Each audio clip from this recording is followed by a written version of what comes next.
नेपालका पहाडहरूमा यस्ता कति धेरै कथाहरू लुकेका होलान् हैन? आज त्यस्तै एउटा अनौठो र रहस्यमयी कथा खोतल्न जाउँ।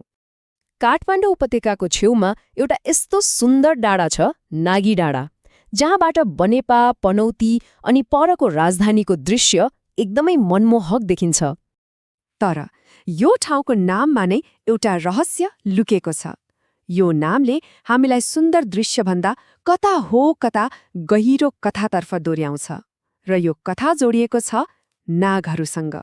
त्यसो भए नागी डाँडा अर्थात् नागको डाँडा, यो नामको जरासम्म पुग्न मिथकभन्दा पनि पहिले त्यहाँ बसोबास गर्ने मानिसहरूको जीवनलाई हेर्नुपर्छ।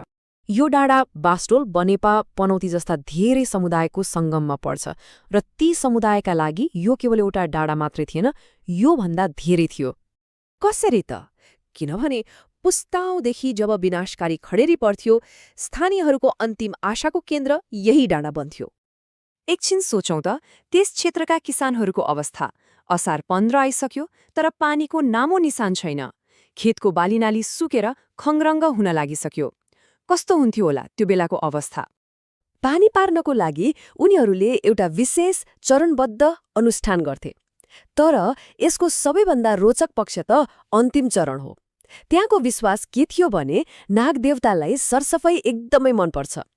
त्यसैले जब किसानहरूले हिलो लगेर देवताका मूर्तिहरूमा दलिदिन्थे, नागले ती मूर्तिहरूलाई सफा गर्नकै लागि भए पनि 3 दिनभित्र पानी पारिदिन्थे।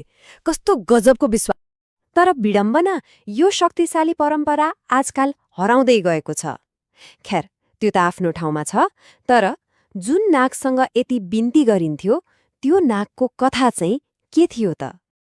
ल, अब लागौं त्यही कथातिर, एउटा घाइते नागको कथा। स्थानीय लोककथाले भन्छ कि कुनै बेला नागबीच ठूलो युद्ध भएछ। त्यही युद्धमा नराम्ररी घाइते भएको एउटा शक्तिशाली नाग सबैबाट लुकेर एक्लै बस्नको लागि यही डाँडामा आएर बसेछ। र यो चोट कुनै सामान्य थिएन। भनिन्छ त्यो नागलाई महारोग अर्थात् कुष्ठरोग लागेको थियो। यही कारणले त्यो पोखरी पवित्र त थियो, तर साथसाथै खतरनाक पनि। मान्छेहरू त्यहाँ जान डराउँथे। केवल पानी माग्नुपर्दा वा विशेष पूजा-आजा गर्नुपर्दा मात्र जान्थे। अब हेर्नुस् है, कुष्ठरोग लागेको घाइते नाग। यो कथा एकदमै विशिष्ट छ, होइन त?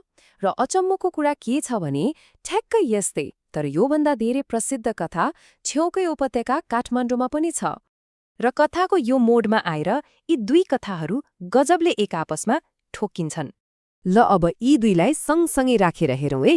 एकातिर छ नागी डाँडाको स्थानीय नाग, अर्कोतिर छन् काठमाडौँ उपत्यकाको उत्पत्ति कथाका एक मुख्य पात्र, शक्तिशाली तक्षक नाग। र दुवै कथामा एउटा कुरा समान छ, दुवै नाग कुष्ठरोगले पीडित थिए। यसले एउटा ठूलो प्रश्न खडा गर्छ र स्रोत सामग्रीले पनि यही परिकल्पना अघि सारेको छ। के यी दुई नाग वास्तवमा एउटै हुन् त? यो सिद्धान्तले के भन्छ भने श्राप पाएपछि पीडा र लाजले ग्रस्त तक्षक नागले भीडभाड भएको काठमाडौँ उपत्यका छोडेर नजिकैको यो शान्त डाँडामा आएर शरण लियो। सोच्दा पनि कस्तो अचम्म लाग्छ होइन? एउटा ठूलो मिथकको महान पात्रले एउटा सानो स्थानीय कथाको केन्द्र बनेर आफ्नो अन्तिम समय बिताएको हुन सक्छ।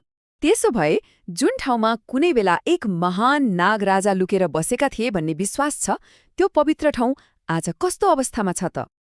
आजको दिनमा नागी डाँडालाई मानिसहरूले पानी माग्ने ठाउँको रूपमा भन्दा पनि हाइकिङ, साइक्लिङ र पिकनिक जाने ठाउँको रूपमा बढी चिन्छन्।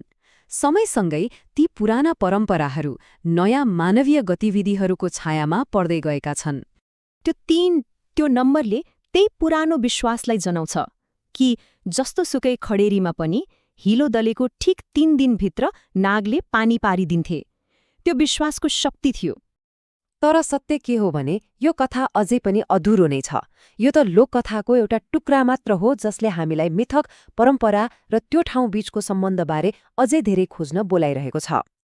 यसले हामीलाई एउटा महत्त्वपूर्ण प्रश्नको अगाडि उभ्याउँछ। जब पुराना रीतिरिवाजहरू हराउँदै जान्छन् र नयाँ विकासले ठाउँ लिन्छ, तब त्यो ठाउँसँग जोडिएका कथाहरूको भविष्य के हुन्छ? ती कथाहरू पनि हराएर जान्छन् वा नयाँ रूपमा बाँचिरहन्छन्?